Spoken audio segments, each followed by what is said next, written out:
ನಂಜೇಗೌಡ್ರೆ, ನಮ್ಮ ತಂದೆ ಅಣ್ಣ ಆಗಿದ್ರಿಂದ ನಾನು ನಿಮ್ಮನ್ನ ದೊಡ್ಡಪ್ಪ ಅಂತ ಕರಿಬೇಕಾಗಿತ್ತು.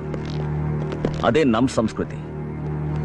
ಆದ್ರೆ ದೊಡ್ಡಪ್ಪ ಅಂತ ಗೌರವದಿಂದ ಕರಿಬೇಕಾಗಿದ್ದ ಆ ಶಬ್ದನ 20 ವರ್ಷಗಳ ಹಿಂದೆ ನೀವೇ ಸಾಯಿಸ್ಬಿಟ್ರಿ. 14 ವರ್ಷದಲ್ಲಿದ್ದಾಗಲೇ ನಾನಿನ್ ಯಾವತ್ತೂ ಅಳೋದಿಲ್ಲ ಅಂತ ತೀರ್ಮಾನ ಮಾಡಿಬಿಟ್ಟೆ. ಅದಕ್ಕೆ ಮೊದಲನೇ ಕಾರಣ ನನಗೆ ನಿಮ್ಮ ಮೇಲಿರೋ ಆಕ್ರೋಶ.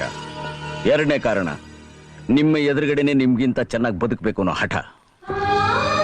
ನಾವು ಈ ಊರಿಗೆ ಬಂದಿದ್ದು ನಮ್ಮ ತಂದೆ ಅನ್ಕೊಂಡ ನಿಮ್ಮ ಮೇಲೆ ಸೇಡ್ ತೀರಿಸ್ಕೋಬೇಕು ಅಂತಾನೋ ಅಥವಾ ನಮ್ಮ ಆಸ್ತಿನ ನಿಮ್ಮಿಂದ ತಗೊಂಡು ಹೋಗ್ಬೇಕು ಅಂತಾನೋ ಅಲ್ಲ. ನಮ್ಮ